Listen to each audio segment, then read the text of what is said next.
देखिए ये जो पार्ट है ये आइसो इलेक्ट्रॉनिक स्पीसीज के ऊपर बनाएगा। Iso electronic species, iso electronic species मतलब the species having same number of electrons, species having same number of electrons।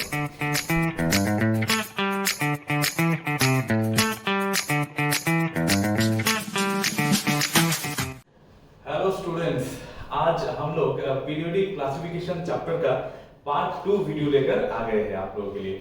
ये पार्ट 2 वीडियो जो है उसमें हम लोग डिफरेंट कैरेक्टरिस्टिक मतलब पीरियोडिक टेबल का जो डिफरेंट प्रॉपर्टीज होगा उसके बारे में हम लोग यहाँ पे डिस्कस करेंगे। पार्ट 1 में हम लोग क्या डिस्कस किया था, बहुत सारा मतलब जनरल प्रॉपर्टीज के बारे में बात किया था और उसका कैरेक्टरिस्टिक एलिमेंट का कैसा था, कहाँ पे प्लेस हुआ, कैसे हुआ, उसका आईयूपीएसी नेमिंग कैसे होगा, उसके ऊपर डिस्कस किया था। और इफेक्टिव न्यूक्लियर चार्ज भी हम लोग डिस्कस किए थे पहले।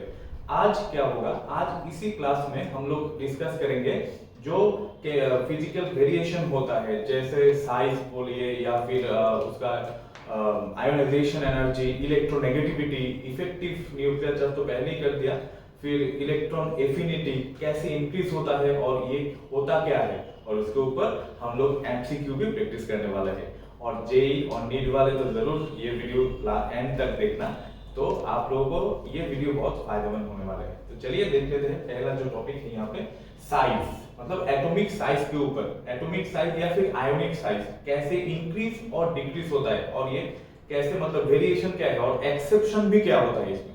तो देखिए यहाँ पे जो एटॉमिक साइज है हम लोगों को तो पता ही है कि डाउन द ग्रुप, अगर आप लोग डाउन द ग्रुप जाएंगे तो उसमें नॉर्मली डाउन द ग्रुप क्या होता है, down the group size increase होता है in general size increases down the group. और अगर आप लोग अलोंग ए पीरियडिकली ऐसे जाएंगे तो क्या होगा, इसका साइज जनरली डिक्रीज होता है। ठीक है, तो एग्जांपल ले लीजिए, लिथियम, फिर क्या है सोडियम, पोटाशियम, रुबिडियम। तो ये ग्रुपिकली मतलब अलोंग पीरियड और डाउन द ग्रुप। तो ये डाउन द ग्रुप जब होगा तब इसका क्या होगा, साइज इंक्रीजेस। ठीक है, और अलोंग पीरियड अगर देखेंगे तो लिथियम के बाद लिथियम, बेरिलियम,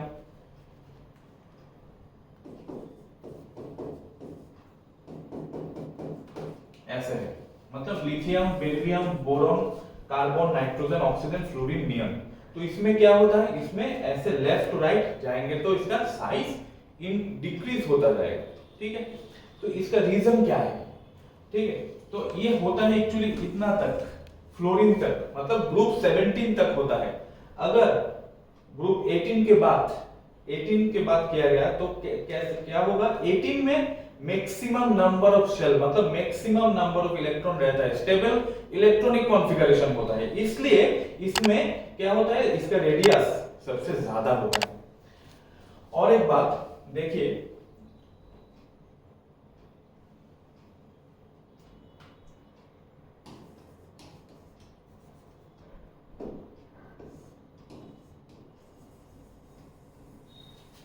ये जो रेडियस है और यह साइज बोलिए जो भी है, तो ये क्या होता है एक्चुअली, ये नॉर्मली एक फॉर्मूला के बोर्स के दिए हुए फॉर्मूला है। ये क्या है, Rn मतलब radius of nth orbit of electron which is equal to 0.53 into m square by z effective. ये है इसका formula 0.53 into n square by z effective. तो उस समय z इफेक्टिव मतलब इफेक्टिव न्यूक्लियर चार्ज के बारे में बोर्स को पता नहीं था, और अगर ये पता होता तब इसका इसमें थोड़ा चेंज होता। अगर इसमें क्या है, z इफेक्टिव है तो z इफेक्टिव मतलब इफेक्टिव न्यूक्लियर चार्ज। तो इफेक्टिव न्यूक्लियर चार्ज के साथ रेडियस का क्या रिलेशन है, देखिए अगर n का वैल्यू अगर इंक्रीज होगा तो साइज क्या होगा, इंक्रीज होगा। n मतलब क्या है, नंबर ऑफ शेल्स ज्यादा होगा तो रेडियस भी इंक्रीज होगा। तो इसलिए क्या होता है, down the group size in general increase होता है। और इफेक्टिव न्यूक्लियर चार्ज के बारे में अगर देखेंगे तो इसमें क्या होता है, normally effective nuclear charge radius, यहां पे देखिए थोड़ा, रेडियस इफेक्टिव न्यूक्लियर के साथ क्या है, इनवर्सली प्रोपोर्शनल होता है। रेडियस इफेक्टिव न्यूक्लियस के साथ इनवर्सली प्रोपोर्शनल, मतलब ये ज्यादा होने से ये कम होता है, साइज कम हो जाता है। तो इफेक्टिव न्यूक्लियर चार्ज भी एक बहुत इंपॉर्टेंट पार्ट है, ठीक है। चलिए अब इसके ऊपर और एक कॉन्सेप्ट है, वो क्या है कि अगर लेफ्ट टू राइट लिथियम से फ्लोरीन तक देखेंगे तो इसमें इन जनरल क्या होगा, Z इफेक्टिव इंक्रीज होता है, मतलब इफेक्टिव न्यूक्लियर चार्ज बढ़ता है। तो इफेक्टिव न्यूक्लियर चार्ज अगर बढ़ेगा तो रेडियस घटेगा, वो नॉर्मल।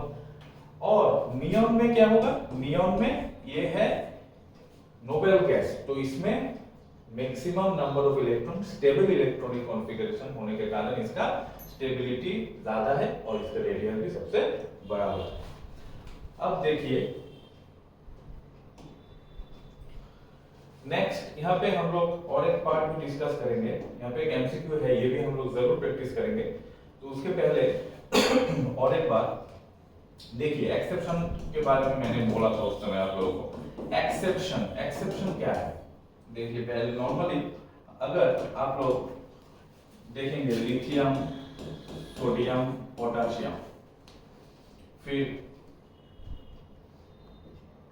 नाइट्रोजन, ऑक्सीजन, फ्लोरीन, फिर बोरॉन, एल्युमिनियम, गैलियम, ये तीन अगर यहाँ पे है तो इसका करेक्ट रेडियस का करेक्ट ऑर्डर क्या होगा।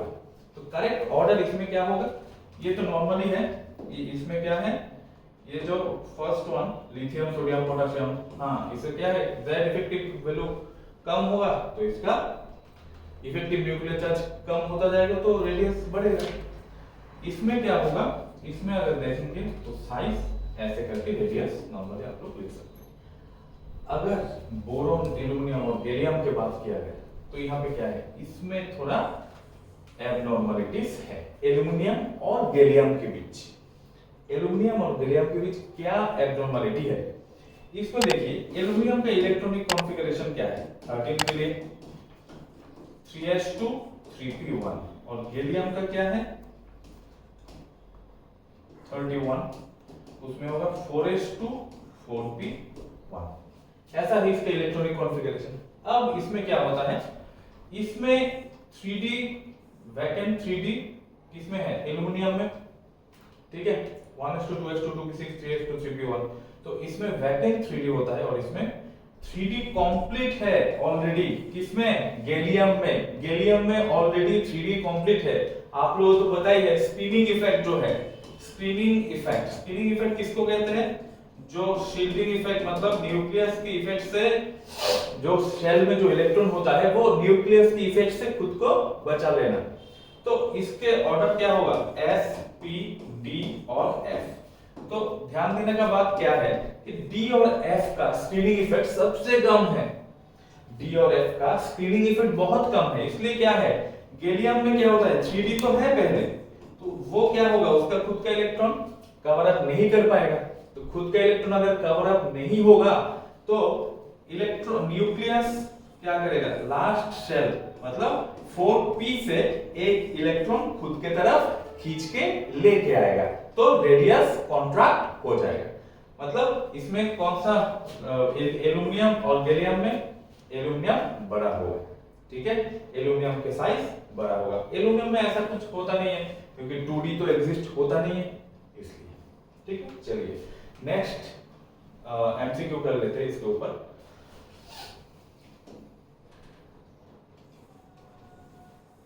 देखिए ये जेईई मेंस का एक क्वेश्चन है। The correct sequence which shows decreasing order of ionic radii of the element। तो करेक्ट सीक्वेंस कौन सा होगा इसमें, decreasing order of ionic ready. बताइए, पॉज करके वीडियो भी कर सकते हैं। डिक्रीजिंग ऑर्डर मतलब किसका वैल्यू सबसे ज्यादा है, फिर डिक्रीज होता जाएगा किसमें, मतलब इसका करेक्ट ऑर्डर कौन सा होगा।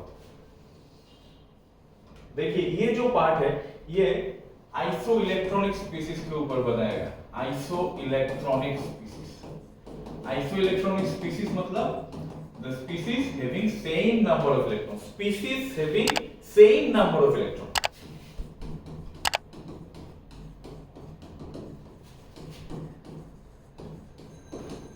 सेम नंबर ऑफ इलेक्ट्रॉन, तो सेम नंबर ऑफ इलेक्ट्रॉन आप देखिए सब में इलेक्ट्रॉन नंबर सेम है, तो आइसो इलेक्ट्रॉनिक स्पीशीज के लिए रेडियस कैसे देखेंगे, उसमें एक ट्रिक याद रखना। cations with higher positive charge will have the smallest size and anions with higher negative charge will have the largest size। फिर से मैं यहाँ पे लिख रहा हूं आप लोगों की सुविधा के लिए, cations with higher positive charge have the smallest radius and anions with higher negative charge will have the higher radius, ionic radius। ठीक है, तो कैटायन का पॉजिटिव चार्ज ज्यादा होने से रेडियस कम होता है और एनायन का पॉजिटिव नेगेटिव चार्ज ज्यादा होने से इसका रेडियस ज्यादा होता है। तो इसके हिसाब से अगर देखेंगे तो ऑप्शन डी होगा सबसे मतलब परफेक्ट वन, क्योंकि O2 माइनस फिर F minus Na plus Mg2 plus Al3 plus O2 minus मतलब ऑक्सीजन में चार्ज एनायन है, चार्ज ज्यादा है तो इसका सबसे ज्यादा है। ठीक है, चलिए तो नेक्स्ट एमसीक्यू की तरफ। The set representing the correct ionic radius, देखिए एक बार करेक्ट आयोनिक रेडियस के ऊपर, ये जेईई मेंस का 2000। तो अभी एक देख लेते हैं आयोनिक रेडियस के ऊपर जेईई मेंस का और एक क्वेश्चन जिसमें कहा गया the set representing the correct order of ionic radius. तो इसमें कौन सा आंसर करेक्ट होगा आपके हिसाब से। देखिए ये लिथियम फिर बेरिलियम फिर से सोडियम, फिर तो चार्ज के हिसाब से ये तो सही नहीं है। यहाँ पे देखिए सोडियम फिर लिथियम फिर मैग्नीशियम फिर बेरिलियम, फिर यहाँ पे देखिए लिथियम सोडियम मैग्नीशियम बेरिलियम, यहाँ पे beryllium magnesium magnesium beryllium lithium sodium, मतलब अलग अलग ग्रुप का दिया है। तो इसमें करेक्ट आंसर कौन सा होगा, देखिए कौन सा होगा, गेस कीजिए। इसमें करेक्ट आंसर है ऑप्शन बी, मतलब ग्रुप वन का एलिमेंट जो होता है सबसे बड़ा साइज होता है, सबसे बड़ा साइज ग्रुप वन एलिमेंट का होता है। तो ग्रुप वन में भी अगर लिथियम और सोडियम के बारे में पूछा गया है तो कैसे आंसर करेंगे इसका, लिथियम और सोडियम, लिथियम तो ऊपर है फिर सोडियम है, तो सोडियम नीचे की तरफ मतलब डाउन द ग्रुप जाएंगे तो उसका रेडियस ज्यादा होता है। तो सोडियम का ज्यादा फिर लिथियम और मैग्नीशियम और बेरिलियम में डेफिनेटली मैग्नीशियम का होगा क्योंकि डाउन द ग्रुप जाएंगे तो भी ज्यादा होगा। चलिए और एक एमसीक्यू देख लेते हैं, वो भी जेईई मेंस 2010 का क्वेश्चन है। The correct element will show the decreasing order of the ionic radii of the element। तो इसमें क्या है, देखिए aluminium magnesium sodium fluorine oxygen, तो चारों ही ऑप्शन देख लीजिए, sodium magnesium aluminium oxygen fluorine, फिर sodium fluorine magnesium oxygen aluminium और ऑक्सीजन फ्लोरीन सोडियम मैग्नीशियम। इसमें भी क्या होगा, वो आइसो इलेक्ट्रॉनिक वाला वही सेम टू सेम है, तो इसमें भी आंसर होगा ऑप्शन डी। ठीक है, इसका भी ऑप्शन होगा आंसर क्या होगा, ऑप्शन डी O2 माइनस होगा क्योंकि नेगेटिव चार्ज ज्यादा होने से उसका साइज ज्यादा होता है। चलिए नेक्स्ट क्वेश्चन की तरफ। नेक्स्ट जो क्वेश्चन है, the increasing order of atomic ready of the following group 13 elements is.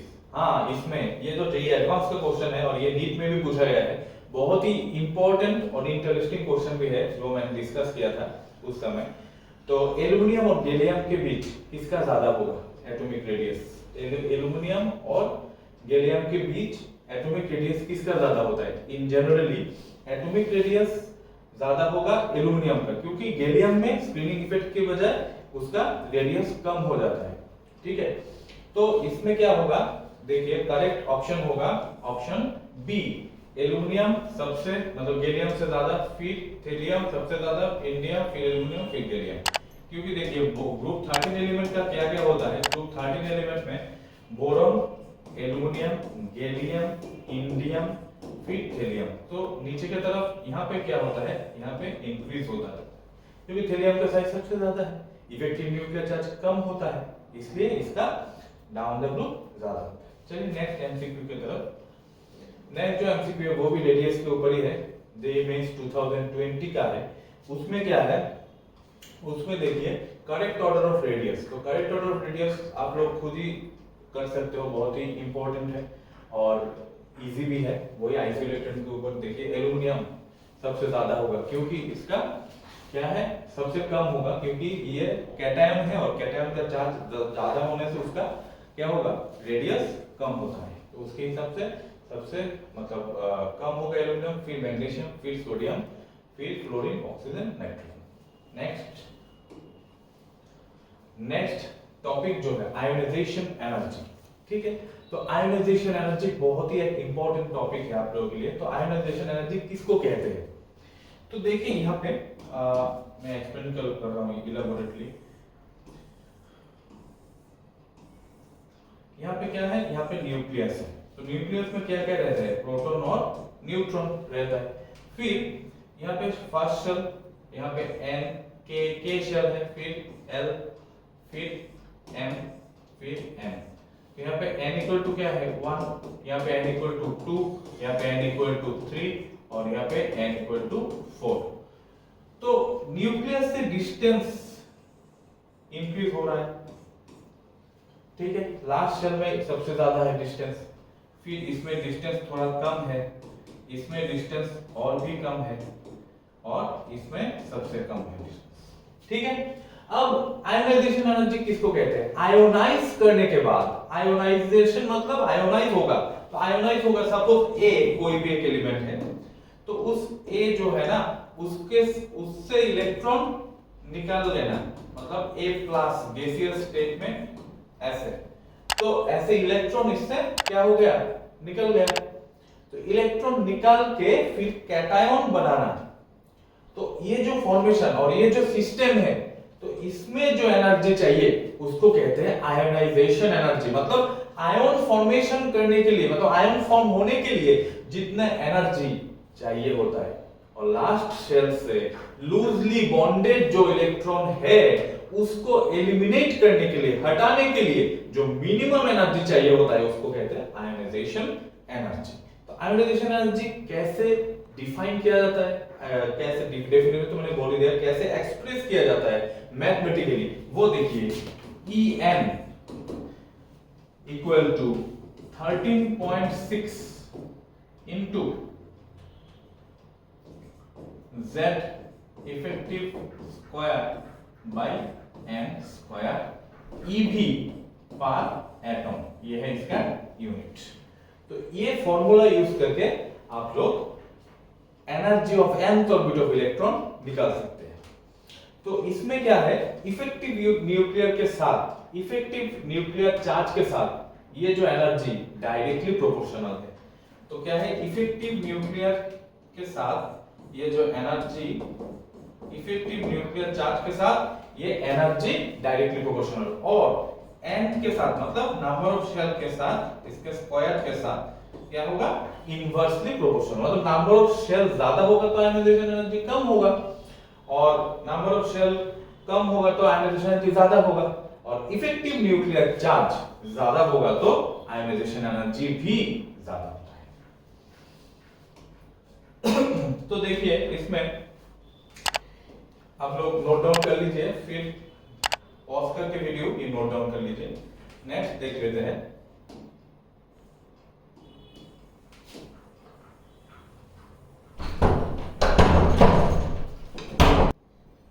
हाँ, अब देखिए इसमें क्या होगा, अब अलोंग ए पीरियड और डाउन द ग्रुप कैसे वेरिएशन होता है आयोनाइजेशन एनर्जी।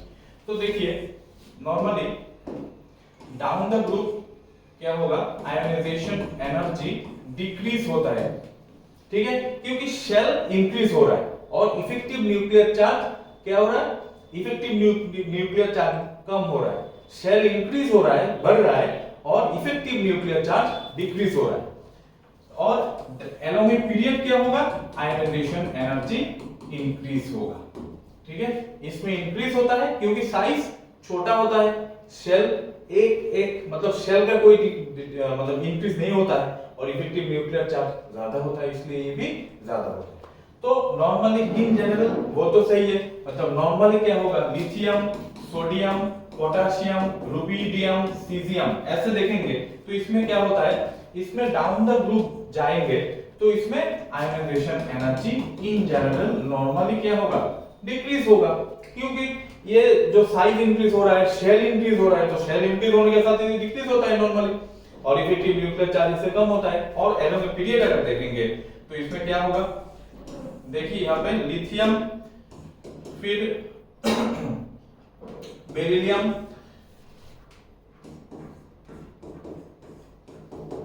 ऐसे करके अगर ऐसे जाएंगे, इसमें एरो में पीरियड जाएंगे तो आयोनाइजेशन एनर्जी इसमें क्या होगा, इंक्रीज होता है। ठीक है, आयोनाइजेशन एनर्जी इंक्रीज होता है। तो ये भी नोट डाउन कर लीजिए, और भी हम लोग यहाँ पे डिस्कस करने वाले हैं, वीडियो पॉज करके ये नोट डाउन कर लीजिए। चलिए अब देख लेते हैं इसमें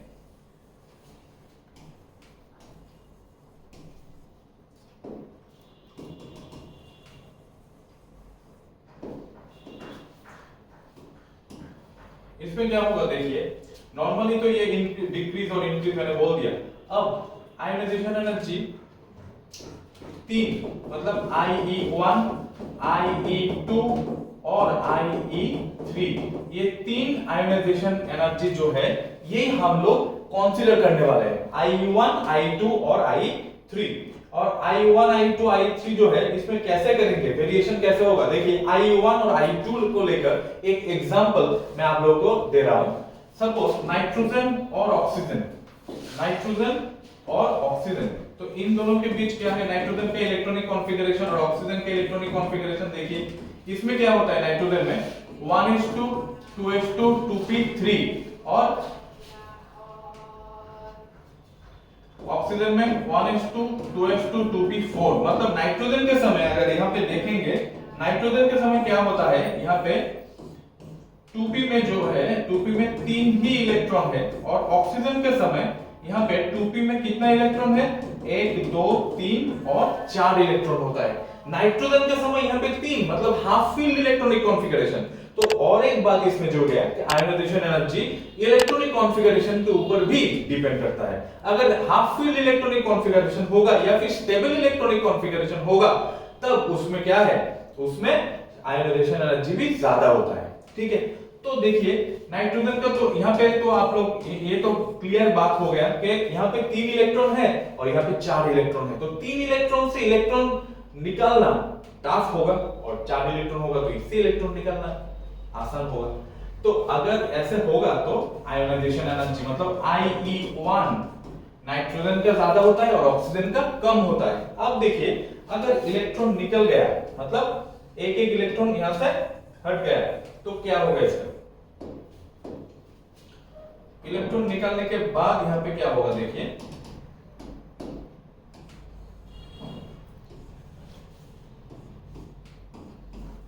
नाइट्रोजन तो ऐसे हो गया, ये नाइट्रोजन का 2p, और ऑक्सीजन का 2p अगर देखेंगे तो यहां पे अब हो गया हाफ फील्ड इलेक्ट्रॉनिक कॉन्फ़िगरेशन, मतलब ये हो गया 2p3 और ये 2p2। 2p3 मतलब फिर से स्टेबल, अब ये स्टेबिलिटी इसका ज्यादा हो गया, तो IE2 of oxygen is greater than nitrogen. ठीक है, ऐसे करके क्वेश्चन पूछा जाता है कि इसका आयोनाइजेशन एनर्जी ज्यादा है, इसका कम है, इसका ऑर्डर बताओ, इसका ये बताओ, वो बताओ, मतलब ऐसे करके इलेक्ट्रॉनिक कॉन्फ़िगरेशन देखना है, साइज देखना है, न्यूक्लियर चार्ज देखना है, शेल इंक्रीज होता है, डिक्रीज होता है, वो सब एक साथ देखना पड़ता है। फिर भी इसमें भी ट्रिक होता है देखने के लिए, मतलब पीरियोडिक टेबल का जो एलिमेंट का सीरीज है, अगर वो आप लोगों को याद होगा तो आप लोग इजीली ये कर पाएंगे। चलिए अब इसके ऊपर एमसीक्यू पे देख लेते हैं। देखिए इसमें जो फर्स्ट एमसीक्यू है, द आयोनिक रेडियस, अच्छा ये तो हो गया वही आयोनिक रेडियस वाला क्वेश्चन। हाँ, अब देखिए जेईई मेंस 1997 का क्वेश्चन है, the incorrect statement among the following, मतलब इसमें इनकरेक्ट स्टेटमेंट कौन सा है, गलत स्टेटमेंट, रॉन्ग स्टेटमेंट कौन सा होगा, वो आप लोगों को यहाँ पे निकालना होगा। तो देखिए the first ionization potential of aluminium is less than the first ionization potential of magnesium. Aluminium का कम है, मैग्नीशियम का ज्यादा है। ये तो गलत, मतलब यहाँ पे बोल रहा है इनकरेक्ट स्टेटमेंट। तो ये तो सही है क्योंकि एल्युमिनियम में लास्ट शेल में एक ही इलेक्ट्रॉन है, वो तो आसानी से निकल सकता है, और मैग्नीशियम में दो इलेक्ट्रॉन है, तो वो दो इलेक्ट्रॉन मतलब पेयर्ड इलेक्ट्रॉन है, फुलफिल्ड है, उससे इलेक्ट्रॉन निकालना थोड़ा टफ होता है। Second ionization potential of magnesium is greater than the second ionization potential of sodium. तो सोडियम सॉरी और मैग्नीशियम देखिए 11 और 12, तो इसमें लास्ट शेल में क्या है 3s1 और इसमें लास्ट शेल में क्या है 3s2। तो सेकंड आयोनाइजेशन पोटेंशियल मतलब इससे एक इलेक्ट्रॉन ऑलरेडी हट गया, तो क्या हो गया 3s0, उसके पहले क्या था 2p6, और इसमें एक ही इलेक्ट्रॉन गया मतलब 3s1 है।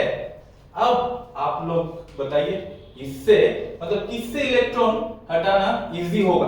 तो इन दोनों के हिसाब से the second ionization potential of magnesium is greater than, कैसे हुआ? ये तो गलत, तो ऑप्शन बी ये होगा इनकरेक्ट ऑप्शन। कैसे? क्योंकि ये फुलफिल्ड इलेक्ट्रॉन है, इससे इलेक्ट्रॉन हटाना थोड़ा टफ होगा, मगर इससे इजीली इलेक्ट्रॉन हटा सकते हैं। एक ही इलेक्ट्रॉन है, इजीली वो रिलीज कर सकते हैं।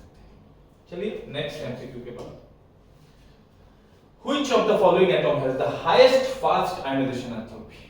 किसका ionisation enthalpy first ionization enthalpy मतलब लास्ट इलेक्ट्रॉन को रिमूव करने के लिए कि इजीली किसमें कर सकते हैं? हाईएस्ट बोला, हाईएस्ट मतलब टफ किसमें होगा?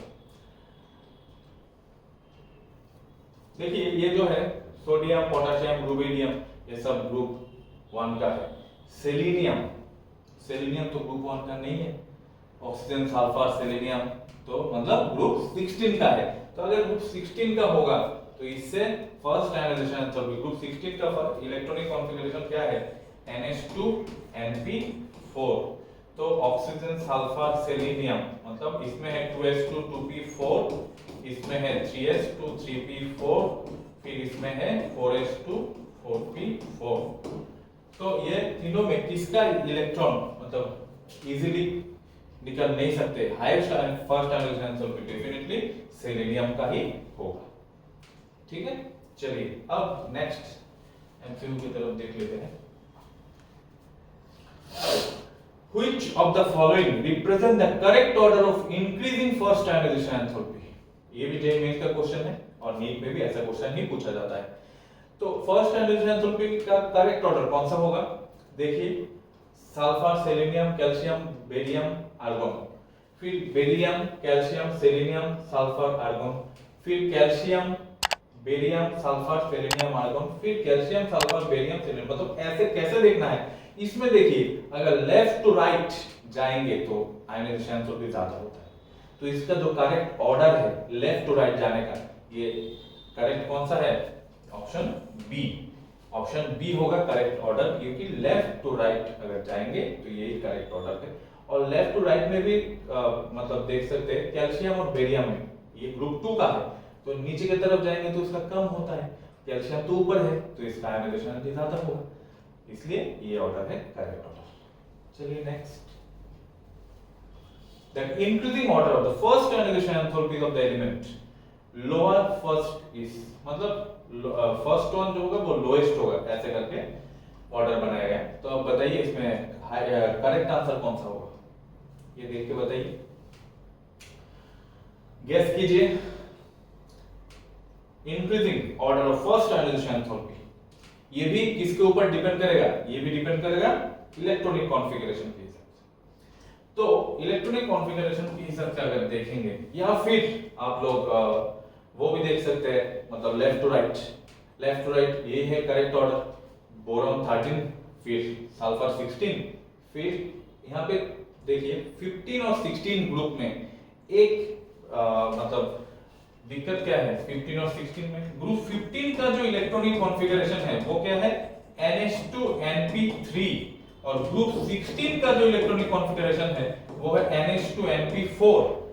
अब बताइए NP3 मतलब P में हाफ फिल्ड है, तो इसका ज्यादा होगा या फिर इसका ज्यादा होगा? डेफिनेटली ग्रुप 15 जो है एलिमेंट उसका आयोनाइजेशन एनर्जी ग्रुप 16 एलिमेंट से ज्यादा है, इसलिए फास्फोरस का सल्फर से ज्यादा होगा।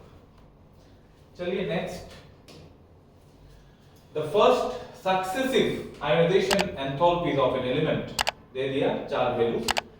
The number of valence electron in the element, valence electron कितना होगा उस एलिमेंट में, वो कैसे निकालेंगे। देखिए ये वैलेंस इलेक्ट्रॉन कितना होगा, ये आयोनाइजेशन वैल्यू पहले देखना होगा।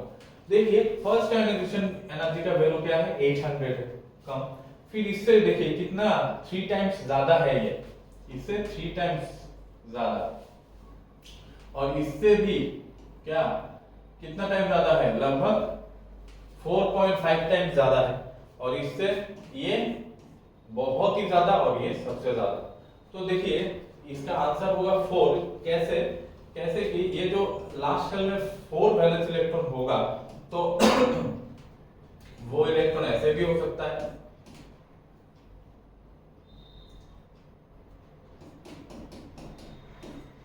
ऐसे अगर होगा 4 वैलेंस इलेक्ट्रॉन तो क्या होगा, ये तो हाफ फील्ड नहीं है, नॉर्मल है, तो इसलिए यहां से एक इलेक्ट्रॉन इजीली आप लोग निकाल सकते हो। फिर नेक्स्ट इलेक्ट्रॉन जो होगा वो निकालने के लिए क्या थोड़ा एनर्जी चाहिए, वो भी 3 टाइम्स ज्यादा। फिर दूसरा इलेक्ट्रॉन, फिर लास्ट इलेक्ट्रॉन निकालने के बाद ये हो जाएगा स्टेबल इलेक्ट्रॉनिक कॉन्फ़िगरेशन, फिर उससे इलेक्ट्रॉन निकालना और भी टफ, और उससे भी उसके बाद और भी इलेक्ट्रॉन निकालना, ये भी टफ हो जाएगा। तो उसके हिसाब से ये 4 होना चाहिए। ठीक है, चलिए नेक्स्ट देख लेते हैं। The third ionization enthalpy is minimum for, तो ऐसे करके अगर एक एक ऑप्शन देकर मतलब एक एक एलिमेंट का ऐसा कोई क्वेश्चन पूछा रह जाएगा तो कैसे करेंगे, उसके लिए आप लोग इलेक्ट्रॉनिक कॉन्फ़िगरेशन जरूर लिखना है। तो इलेक्ट्रॉनिक कॉन्फ़िगरेशन लिखने से कैसे क्या होगा, इसमें देखिए निकेल का कितना है 28, फिर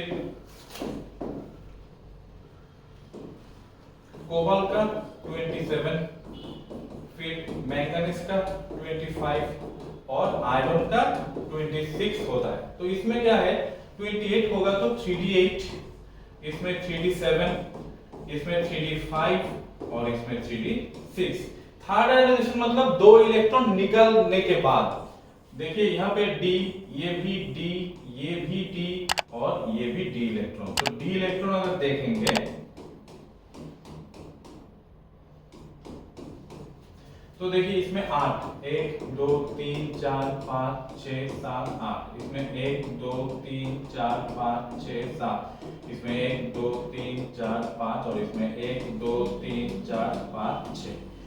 ठीक है, ये सब इलेक्ट्रॉनिक कॉन्फ़िगरेशन हो गया। अब क्या है, अब 2 इलेक्ट्रॉन निकालने के बाद देखना पड़ेगा किसमें इलेक्ट्रॉनिक कॉन्फ़िगरेशन स्टेबल है, फुल फिल्ड है, हाफ फिल्ड है, ये देखना पड़ेगा।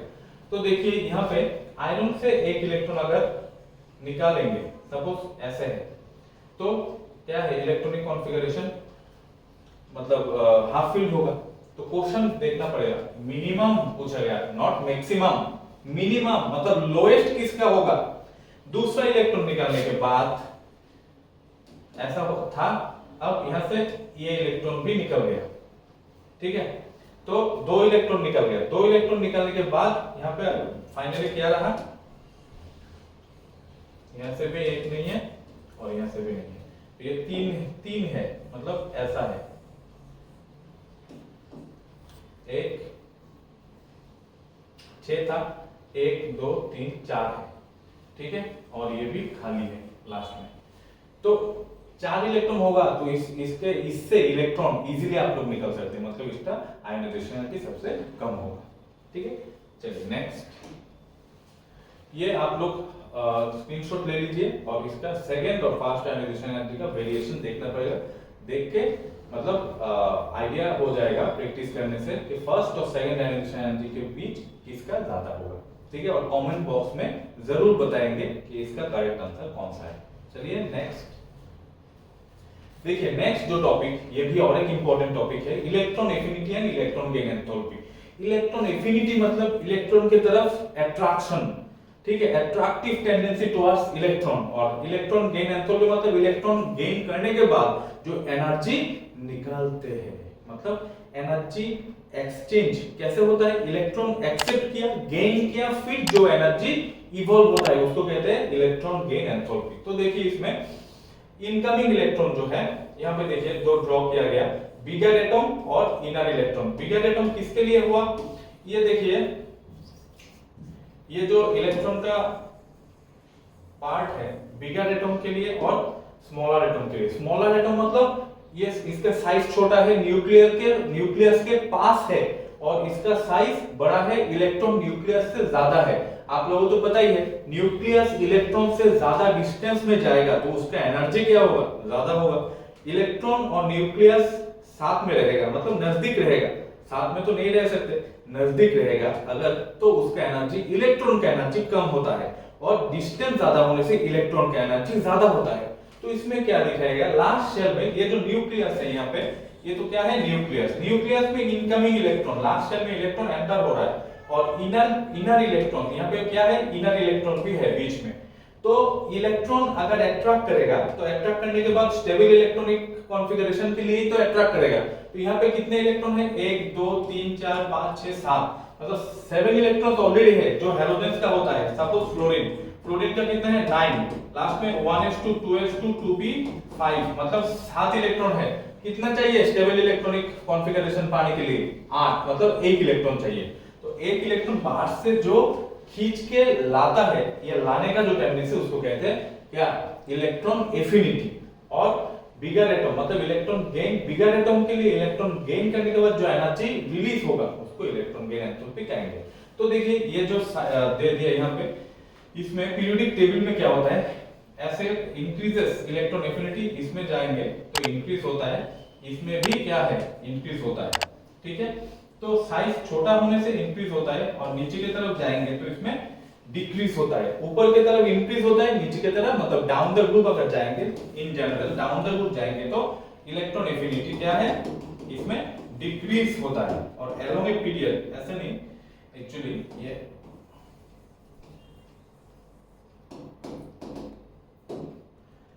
ऐसे जाएंगे तो इलेक्ट्रॉन एफिनिटी इंक्रीज होगा, और ऐसे जाएंगे तो इलेक्ट्रॉन एफिनिटी डिक्रीज होगा। मतलब पीरियोडिकली ग्रुपिकली ये डिक्रीज होता है और पीरियोडिकली ये इंक्रीज होता है, साइज के ऊपर डिपेंड करेगा।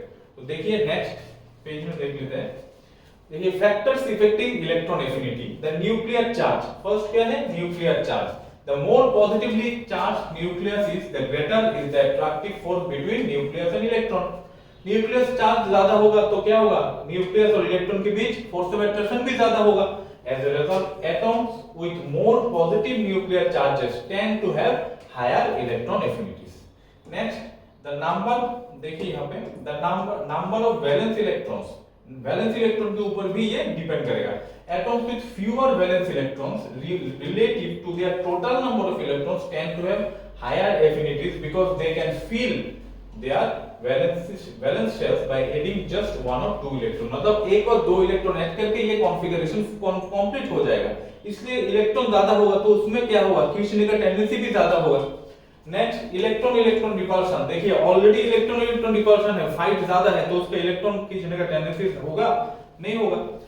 तो electron repel each other, so atoms whose valence electrons are already close together are less likely to gain additional electrons because doing so would increase electrostatic repulsion। मतलब already electron है फिर भी electron add कर रहा है तो क्या होगा, उसमें फाइट होगा, इलेक्ट्रॉन रिपल्शन होगा, ठीक है। चलिए next, successive electron gain enthalpy. देखिए सक्सेसिव मतलब एक के बाद दूसरा, उसमें इलेक्ट्रॉन गेन एंथैल्पी का एक एक्सेप्शन भी बता देता हूं आप लोगों को, ये भी बहुत इंपॉर्टेंट एक्सेप्शन है, ये बहुत बार इस टाइप क्वेश्चन पूछा गया है। Fluorine, chlorine, bromine, iodine. तो फ्लोरीन और क्लोरीन में नॉर्मली क्या बोला था मैंने, इलेक्ट्रॉन एफिनिटी जो है, इलेक्ट्रॉन गेन एंथैल्पी भी, उसका भी टेंडेंसी पीरियोडिकली और ग्रुपिकली सेम है। इलेक्ट्रॉन गेन एंथैल्पी ग्रुपिकली अगर देखेंगे तो उसमें क्या होगा, डिक्रीज होगा डाउन द ग्रुप, और ऐसे जाएंगे तो ये इंक्रीज होगा। तो फ्लोरीन, ब्रोमीन, आयोडीन ये क्या है, ये हैलोजेंस है, और हैलोजेंस में क्या होता है, in general down the group अगर जाएंगे तो इलेक्ट्रॉन गेन एंथैल्पी जो है वो इन जनरल डिक्रीज होता है, ठीक है। तो फ्लोरीन और क्लोरीन में क्या है, फ्लोरीन और क्लोरीन में negative electron gain enthalpy decrease होना चाहिए था, मगर इसमें क्या होता है, फ्लोरीन और क्लोरीन में देखिए, फ्लोरीन में क्या है 9 और इसमें 17, तो इसमें क्या है 3p5 और इसमें 2p5, ठीक है। तो 2d तो होता नहीं है मगर 3d वैकेंट होता है। 2p5 जो है उसमें 2d होता नहीं है, तो 2p5 में ऑलरेडी 5 इलेक्ट्रॉन है, तो उसका इलेक्ट्रॉन गेन करने का टेंडेंसी ज्यादा होगा या फिर क्लोरीन का ज्यादा होगा।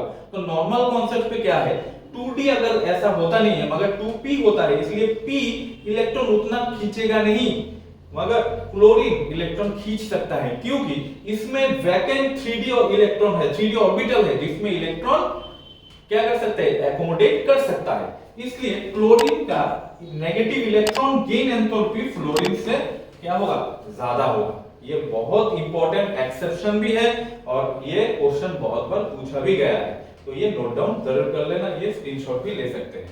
अब देखिए यहां पे we have studied that electrons from a gaseous atom are lost in succession. Similarly, these are also accepted one after another, that is in succession. After the addition of one electron, the atom becomes negatively charged and the second electron is to be added to a negatively charged ion. But the addition of second electron is opposed by electrostatic repulsion. मतलब क्या है, oxygen के पास 8 electron है, last में 2p4 है, तो ठीक है, फिर एक इलेक्ट्रॉन एक्सेप्ट किया, ऑलरेडी वो इलेक्ट्रोनेगेटिव एलिमेंट है, फिर एक इलेक्ट्रॉन एक्सेप्ट किया तो इलेक्ट्रॉन रिपल्शन होगा, फिर दूसरा इलेक्ट्रॉन भी एक्सेप्ट कर रहा है, वो 2 माइनस हो रहा है, फिर भी इलेक्ट्रॉन एक्सेप्ट मतलब रिपल्शन ज्यादा होगा, ठीक है।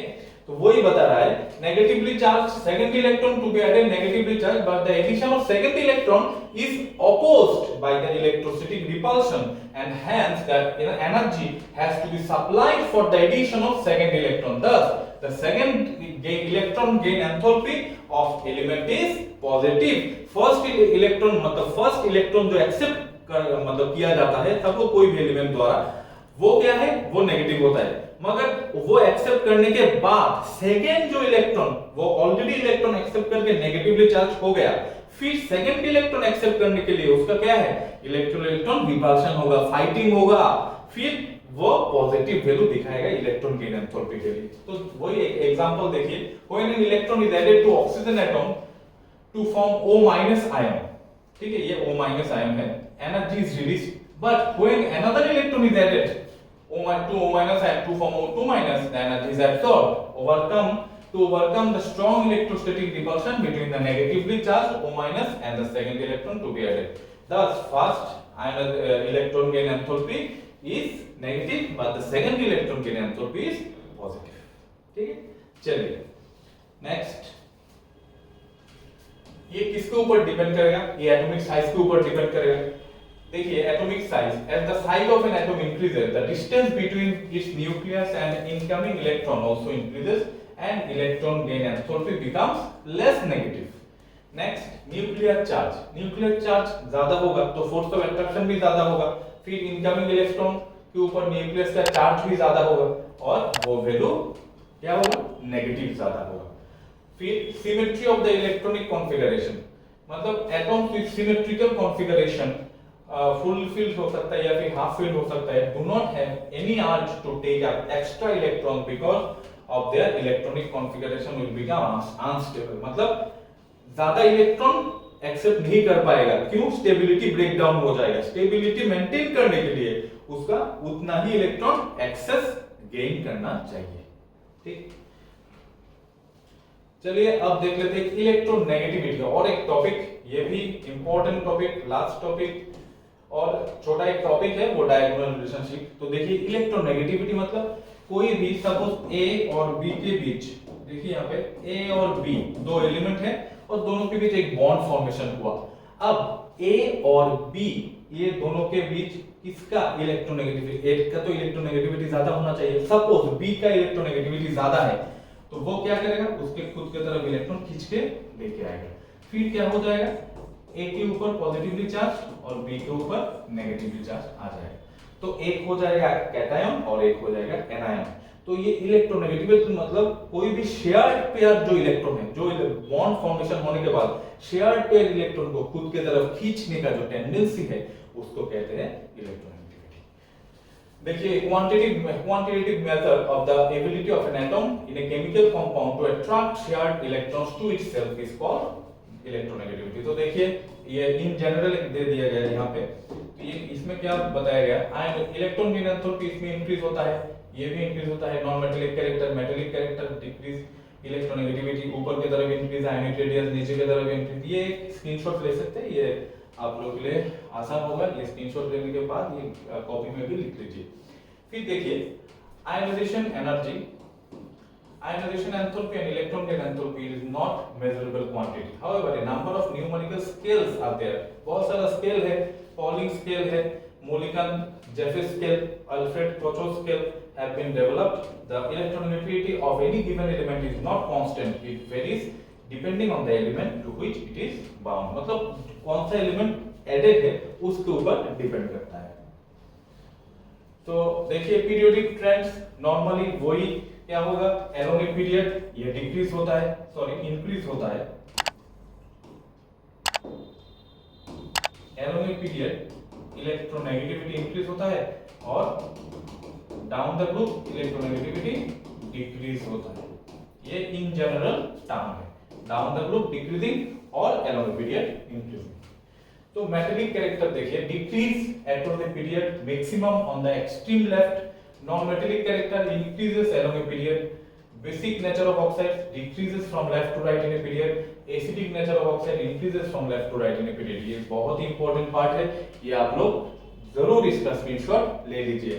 देखिए मेटेलिक कैरेक्टर नॉर्मली क्या होता है, डाउन द ग्रुप इंक्रीज होता है और non metallic character along a period increase होता है। बेसिक नेचर ऑफ ऑक्साइड, क्योंकि मेटल क्या करेगा, मेटल बनाएगा बेसिक ऑक्साइड, याद रखना मेटल बनाएगा बेसिक ऑक्साइड। तो जिस तरफ मेटेलिक कैरेक्टर बढ़ेगा उस तरफ बेसिसिटी ऑफ ऑक्साइड भी बढ़ेगा। और नॉन मेटल क्या बनेगा, नॉन मेटल बनेगा एसिडिक ऑक्साइड। तो नॉन मेटल एसिडिक ऑक्साइड अगर बनाएगा तो non metallic character left to right increase होगा। तो लेफ्ट टू राइट अगर नॉन मेटेलिक कैरेक्टर इंक्रीज होगा तो उसके एसिडिक नेचर भी ऑक्साइड का इंक्रीज होगा। वही चलिए नेक्स्ट वेरिएशन, वही यहाँ पे बताया गया normally basic character, acidic character, top to bottom, down the group. Reactivity of metals देखिए generally increases down the group since tendency to lose electron increases. Reactivity of non-metals generally decreases down the group. Higher the electronegativity of non-metal, greater is the reactivity. मतलब electronegativity जिस non metal का ज्यादा होगा उसका reactivity भी ज्यादा होगा। तो electronegativity of non metals decreases from top to bottom and their reactivity also decreases normal concept. और यहाँ पे चार वैल्यू दे दिया गया है, क्लोरीन का -333, फ्लोरीन का, ब्रोमीन, आयोडीन और एस्टेटाइन। देख लेते हैं, ये है लास्ट टॉपिक जिसको डायगोनल रिलेशनशिप कहा जाता है। मतलब डायगोनली ये जो एलिमेंट है एक के साथ दूसरे का कनेक्शन है। क्या, इलेक्ट्रोनेगेटिविटी और रेडियस लगभग सेम है, एक्यूरेट नहीं है मगर लगभग सेम होता है, इसलिए इसको डायगोनली प्लेस किया गया और डायगोनली इनमें क्या है, रिलेशन है। देखिए the first element of each group 1 and group 2 and group 13 to 17 differs in many respects from other members of the respective groups. For example, lithium, unlike other alkali metals, and beryllium, unlike other alkaline earth metals, form compounds which have significant covalent character. The other members of these groups predominantly form ionic compound. मतलब ये दोनों को छोड़ के, ये दो group को छोड़ के बाकी सब ionic compound बना लेते हैं। It has been observed some elements of the second period show similarities with the element of the third period placed diagonally with each other though belonging to different groups. देखिए ये group 1 में है, ये group 2 में है, ये group 13 में है और ये ग्रुप 14 में है। तो इसमें क्या है, डायगोनली एक दूसरे के साथ रिलेटेड। किसका रिलेटेड ये मैंने ऑलरेडी बता दिया।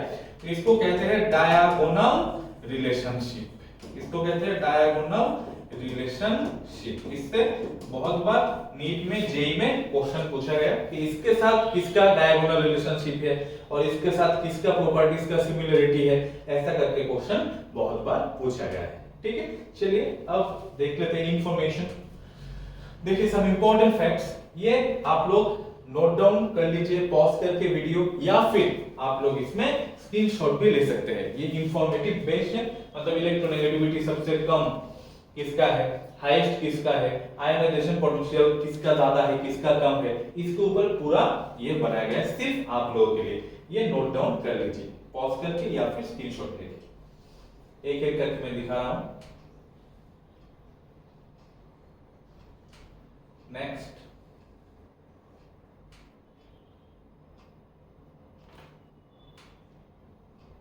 ले लीजिए।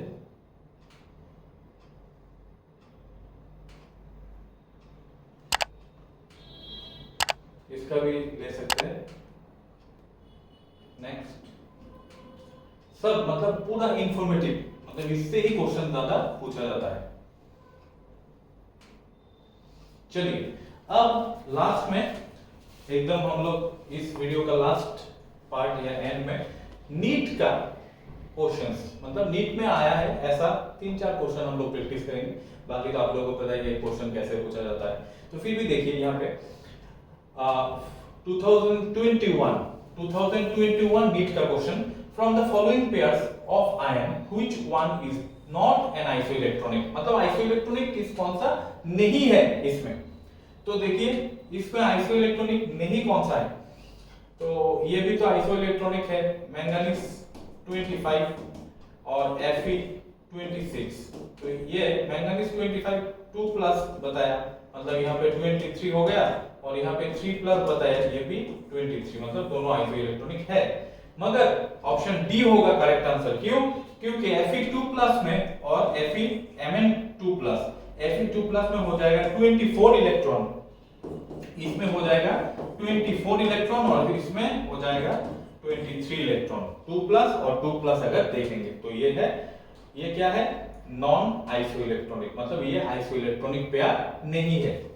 चलिए नेक्स्ट, नीट 2022 का क्वेश्चन, इसमें क्या है, इसमें देखिए 119 होगा, तो इसका IUPAC नेमिंग कैसे करेंगे इस वीडियो में भी, मतलब पार्ट 1 में आप लोग देख सकते हैं, इसमें पूरा इलैबोरेटली मैंने डिस्कस किया था। उसमें आन 119 मतलब आन, फिर 9 है एनियम, एन, तो आन एनियम, ऑप्शन 1 होगा इसका करेक्ट आंसर। चलिए नेक्स्ट, 2018 का नीट का question, which of the following option is the most acidic in nature, मतलब हाईएस्ट एसिडिक कौन सा होगा। तो इसमें देखिए MgO, BeO, BaO और CaO, ये सब बेसिक ऑक्साइड है, तो फिर भी लोएस्ट बेसिसिटी जिसका होगा उसका एसिडिटी ज्यादा होगा, तो ऑप्शन बी BeO होगा इसका करेक्ट आंसर। नेक्स्ट देखिए ये 2016 का, हाँ इसमें तो 2 ऑप्शन वाला है, ये छोड़ दीजिए। हाँ ये जो क्वेश्चन द फॉर्मेशन, ये 2015 का नीट का क्वेश्चन है।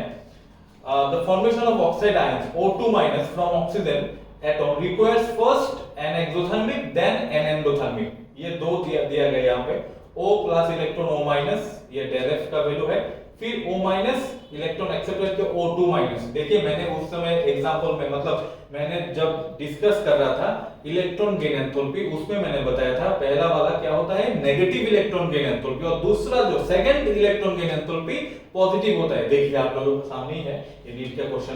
The process of formation of O2- in gaseous phase is unfavourable even though O2- is isoelectronic with neon, it is fact that. क्यों होता है ऐसा?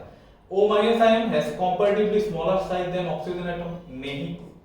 फिर ऑक्सीजन इज मोर इलेक्ट्रोनेगेटिव, नहीं, इलेक्ट्रोनेगेटिविटी के साथ इसका कोई मतलब संबंध नहीं है। Addition of electron in oxygen results in larger size of, नहीं, साइज का कोई बात ही नहीं होता है। Electron repulsion overweights the stability gained by achieving noble gas, option D is the correct answer. मतलब इलेक्ट्रॉन रिपल्शन, इलेक्ट्रॉन एक्सेप्ट करने के बाद, सेकंड इलेक्ट्रॉन एक्सेप्ट करने के बाद रिपल्शन जो होता है वो ओवरवेट करेगा क्या, stability gain by achieving noble gas electronic configuration. मतलब एक इलेक्ट्रॉन एक्सेप्ट करके जो स्टेबिलिटी हुआ था वो क्या होगा, ओवरवेट हो जाएगा, इसलिए इसमें positive electron gain enthalpy second electron accept करने के बाद होता है। चलिए नेक्स्ट, ये 2014 का, इसमें गलत था, इसमें कोई ऑप्शन नहीं है। फिर देखिए which of the following arrangement represent the correct order of least negative to most negative electron gain enthalpy। Least negative to most negative electron gain enthalpy. Most negative electron gain enthalpy होगा किसमें बताइए? हाँ, option D. Least negative होगा calcium का और highest negative होगा fluorine. चलिए first group, ये तो इजी क्वेश्चन, ये आप लोग देखेंगे बाद में, ये भी इजी है। हाँ, ये देख सकते हैं, ये नीट 2019 का क्वेश्चन, रिसेंट क्वेश्चन मैं कर रहा हूं। देखिए, the second period elements of the increasing first ionization enthalpy. Second period में फर्स्ट आयोनाइजेशन एंथैल्पी किसका ज्यादा होगा? फर्स्ट आयोनाइजेशन एंथैल्पी मैंने पहले ही बोल दिया, लेफ्ट टू राइट जाने से सेकंड आयोनाइजेशन एंथैल्पी मतलब आयोनाइजेशन एंथैल्पी ज्यादा होता है। तो इसमें ऑप्शन सी देख लीजिए, ऑप्शन सी इसमें सबसे ज्यादा क्या होगा? मतलब ये होगा करेक्ट ऑर्डर, क्योंकि नाइट्रोजन और ऑक्सीजन में नाइट्रोजन का फर्स्ट आयोनाइजेशन एंथैल्पी ज्यादा होता है, तो ये होगा ऑप्शन सी करेक्ट। ठीक है, चलिए और भी है, मैं दे रहा हूं, आप लोग जरूर प्रैक्टिस कर लीजिए और इसका आंसर मेरे को कमेंट बॉक्स में ये आप लोग आंसर भेजिए इसका, और दे रहा हूं मैं, ये स्क्रीनशॉट ले सकते हैं आप लोग, इसका जो आंसर का मतलब ऑप्शन, फिर इसका भी स्क्रीनशॉट ले सकते हैं, ये 2020 का है। नेक्स्ट, ये भी आप लोग प्रैक्टिस करके मेरे को जो कमेंट बॉक्स में ये आंसर देखेंगे।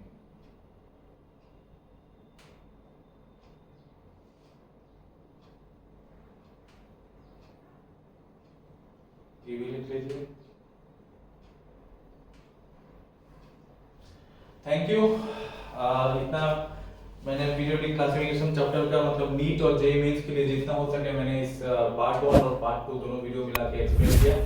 तो आशा करते हैं ये वीडियो आप लोग जरूर एंड तक देखेंगे।